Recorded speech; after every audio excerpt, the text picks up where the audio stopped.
This morning we are at Donkey Hill Farm just outside of Dakota, Minnesota, and I'm talking with Mr. Chuck Potter, and we're going to learn all about a product that he's created that I find absolutely intriguing, actually. Chuck, welcome to the Horse Show. Hi, Rick. Nice to be here. Now, speaking of intriguing, you're one of the most interesting gentlemen I've ever met.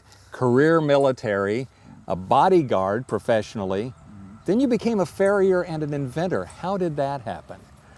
Luck of the draw, I guess. Just meet the right people at the right time and talk to somebody, and hey, I needed something to do. I'd retired, so farrier had come. He was retiring, so why don't you go to farrier school? So I did, and here I am.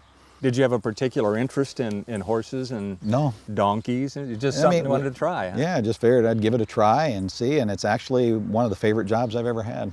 Why did you get off into a whole new thing, which was inventing a product to deal with founder? I mean, how did that happen? The things that we were taught to do in farrier school were Band-Aids for serious problems. They weren't fixing anything.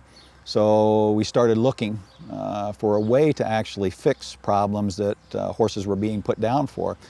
And the hoofcinch actually was that fix for it. Very simple, easy design, and we do leg dissections every winter, Dr. Daly and I.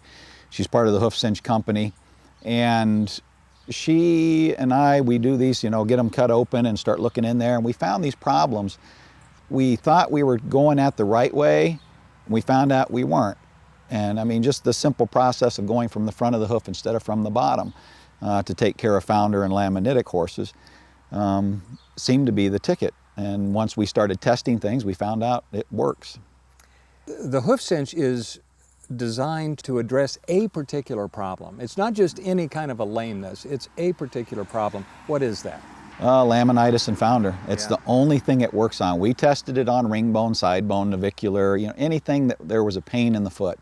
And the only thing it works on is founder and laminitis. But that's a pretty big thing. That is a huge thing. Yeah, you can't fix them all still. Yeah. And the underlying cause is probably the most important part, to figure out why your horse foundered and get that taken care of, then you can fix it.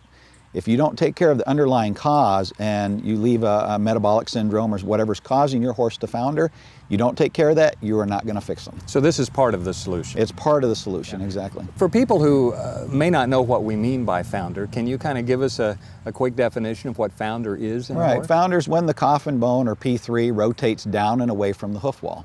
Lamini don't just break loose and let go, they actually just stretch inside the foot. So as the bone rotates away from the hoof wall, those lamini are stretched. And when that happens, the front of the hoof wall actually becomes more flexible.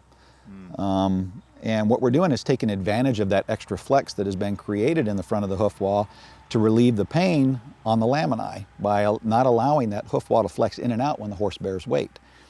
And that's where the pain relief actually comes from. Well, I think now would be a good time to actually show what the device looks like. Sure. I happen to have one right here.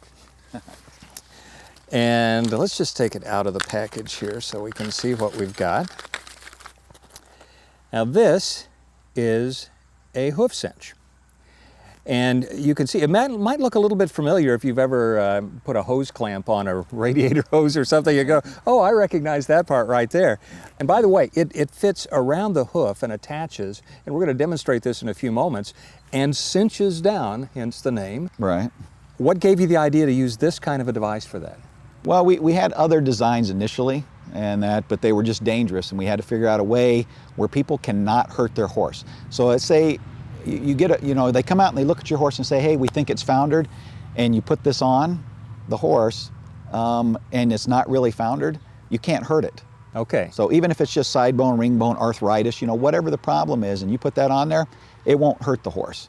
The only time there's ever any additional discomfort is if your horse has an abscess in the front of the foot, and you tighten this up, so pressure on an abscess will cause additional pain. Which, if you didn't know, I mean, that would be good information to have. Exactly. So in a sense, even though it causes some discomfort, it's good to know that. Right, then you can loosen it up, take care of the abscess, and retighten it. Yeah. So when you cinch this down, do you see an immediate change in the horse's behavior? It varies by horse. Minis and ponies, it's immediate. You'll actually see them walking that day. Big horses, you will see some kind of pain relief when you tighten it up. Most of the time, what you're looking for is a change in posture. So if they're in the founder stance with their back legs under them, front feet out, when you tighten, you should see them bring their feet back under center of gravity. So when you leave there, the sway's out of their back, the feet are underneath them. They can't walk very well yet. But at least they can put weight on those feet. Exactly. They can stand comfortably. They're not standing there shaking anymore.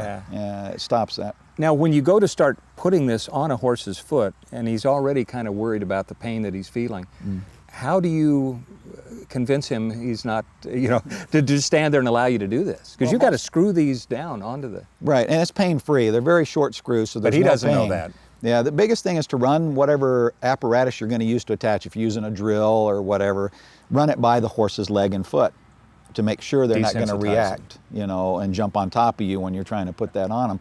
But most of the time, they're in so much pain, they really don't care. Really? And that they actually behave better the first time I put this on than if we have to pull it off and reset later when they're very comfortable and pain-free at that time. Okay, okay. Well, we're going to actually put one of these on a horse today. Tell me about our patient today. Yeah, Fern's a very interesting horse. She was at a veterinary clinic, belonged to the veterinarian, and the horse lived on a field of alfalfa. And she is a chronic founder because of that. She foundered every year eating that alfalfa. I went there. I got called by a lady in Arizona, actually, had called me. She boards her horses there. And she said, hey, could you go take a look at this horse? So I went over and I put the hoof cinches on it, and the horse was sound right away. And the vet said, well, she's old, and if she gets sore this year, we're just going to put her down. And it's an environmental issue. It wasn't something that the horse was doing wrong or something that couldn't be changed. It just they didn't have the ability to change it where the horse was at, Right. because that's where it lived. So I asked him if I could have the horse. He said sure, and I found a home for it, and they dealt with a foundered horse before that we'd fixed with the hoof cinch as well. So they took it, and the horse is doing great. How has this product been received by other farriers? Actually very well. Not a little jealousy that you came up with something they did? But I do get calls from a few that they'll say something like, well, I wish I would have thought of this, or okay. or That's I was pretty mild. thinking about something like this. And but no, in general, once they see it work, they believe. Yeah. And that it's kind of difficult because in farrier school, you're not taught to attack the foot from the front. Everything is from the bottom. Okay. So putting something on the front to fix a problem that we've been trained to work from the bottom, and putting it on the front, it doesn't make sense. How long do you actually keep this on? 12 to 16 weeks. Okay. And the hoof is growing. The hoof wall is growing out at that time. Right. And you'll see the difference in the hoof wall as it grows down. You'll see everything above the band will actually be growing straighter down towards the bone. Everything below will be coming out at the angle of the founder. So it's interesting to me that instead of trying to get the bone to rotate back up to meet the hoof wall, you're bringing the hoof wall down to meet the rotated bone. Right. There's less damage possible that way. If you're trying to push up through the sole of the foot to push the bone back, there's a lot of blood vessels and sensitive structures in the bottom there that you're smashing. And it doesn't make any sense to try to do that. How have veterinarians received this? Actually very well as well. We talk to them on the phone quite often. And it's hard for them to understand as well because they don't know the foot as well as most of the farriers do, because the farriers, that's all we do all day. That's a specialty. Yeah, we work on the feet all day long. Yeah. And there are some vets out there that are very good with the horse's foot, but for the most part, they're not trained on it. I talk to a lot of the veterinarians on the phone that call in and say, hey, my client bought these, what do we do? And we explain it to them, they say, okay. And then I always get positive feedback. Makes sense to them once they hear Right. the idea behind it. Is it a permanent solution for a horse that has founder? Will it ever founder again? The underlying cause is where we still run into it, Horses can refounder. You have a sound horse, he can founder, so a horse that foundered can also, refounder. You probably have a higher chance of a refounder. Because of environmental things. Exactly. And if you don't take care of it, there's things that we can't even fix this time, like Cushing's. It's not fixable.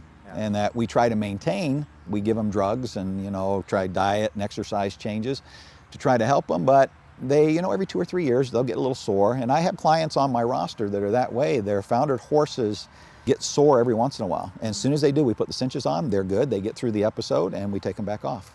When you do take them back off, the pain of founder is gone. Right. Can they still be ridden? Yes. Yeah, we So have. they can go back into a useful working life then. Yeah, horses normally go back to what they were used to be doing. Really? And that, I mean, we have barrel racers that have used this, 17 degrees of rotation back to zero. They're barrel racing. Wow. We have show jumpers that are back to jumping. Reining horses, it doesn't matter. They can all go back to what they used to do. All right. Well, Fern is waiting for us at the Minnesota Equestrian Center. Shall we go see her, and maybe you can put one on and then I can put one on? Sure, we'll give her a try. All right.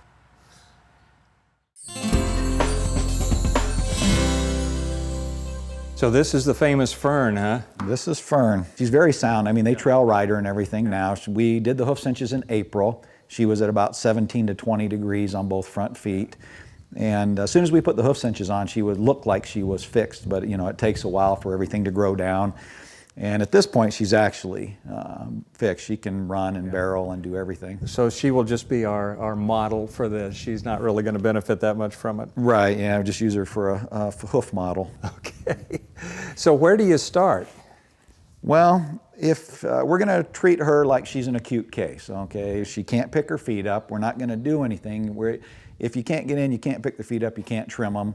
Yeah, you know, there's some cases where it's necessary. You're going to have to nerve block or give them some sedation so you can get their feet up to work on them. Yeah.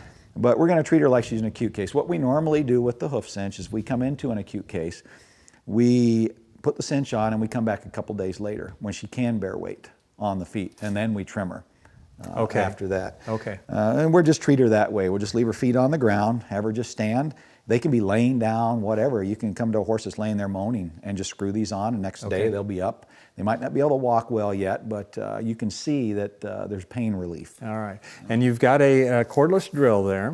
Right, all you're going to need is a cordless drill, a flathead screwdriver, and a hoof cinch kit. Okay. Now the attaching plates have 3 holes. You only need to put 2 screws in each side. Okay. The closer to the heels you can get it, the more torque you can get on the front end of it. And how far down from the coronary band? About halfway between the coronary band and the ground on the side of the foot. Okay. And that's all we have to do is go down here about, you know, near the heel, halfway between, sink that first screw. And you can see she didn't flinch or jump or anything. These screws are only 3/8 inch, so they don't hit any sensitive structures. I even use the same size screw on miniatures, but I just don't sink them all the way in that. So we just run those in. And you can see now the band can pivot in that. I just put 1 screw in the center hole on each side. So what we want to do now is adjust it so it's about 1 inch below the coronary band. And I normally just use my finger to get that guesstimate on there. We just want to get below the extensor process on the coffin bone. The band does not have to lay flat against the hoof wall. It still provides enough pressure to do what it needs to do. And then I like to put this on the side where you get the extruded metal. And then we just run a screw in to the hold down tab. All right, then we snug her up a little bit more and put the other, at least 2 screws in, 1 more on each side. So we just snug it up until the screwdriver just basically pops out. And there it goes. And then we put the last 2 screws in and we're all done with this foot.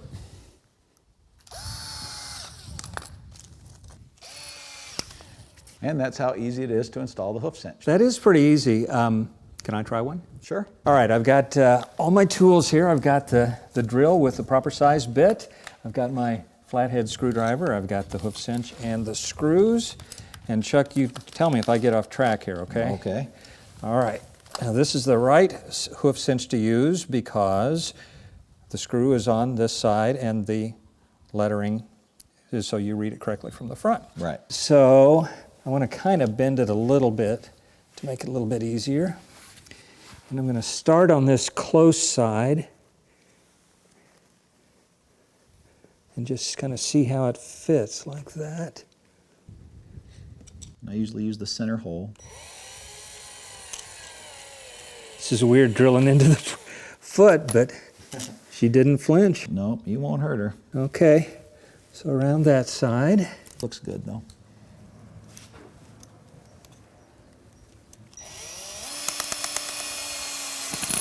There you go. All right. Now, snug the band up. It's coming up a little bit as I snug it. Now, same screw. Are you helping me? How you doing there? Okay? There you go. And then all you have to do is tighten it up the rest of the way, or snug it up anyway. And you said something about going until the screwdriver popped out? Yeah, we'll get the other 2 screws in before we crank her that tight. We'll just kind of snug it up and then... Seems pretty snug right now. And then just 1 more screw on each side. And I normally like using the lower hole when I do it, but it doesn't matter. And you can definitely put all 3 in if you want, if you've got a more active horse that paws a lot and everything. The third one will sometimes keep him from bending that attaching plate as well. She is such a good girl. There you go. And then all you got to do is tighten her up until you'll feel when it'll just pop out because you can't do it anymore. There you go. Wow. That is pretty darn simple. It's really on there.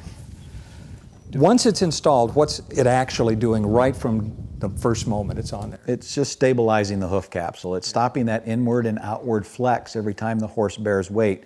So once the bone rotates away from the hoof wall, you actually get more flexible in the front part. So every time they bear weight, it moves in and out, and those lamini are just getting jerked, and that's what the pain... Kind of pulled apart a little bit. Exactly. So they get immediate relief there, Right. that stress that's on the lamini. And then over time, as I understand it, it's pulling that hoof wall back towards the bone. Right. It just forces that new growth from the top. That's why we start the band up top, is to hold that new growth as it comes in, force it along the bone, and it actually reattaches. Yeah. Well, I think you got something here. Thank you, my friend. Yep, Very thank you. impressive.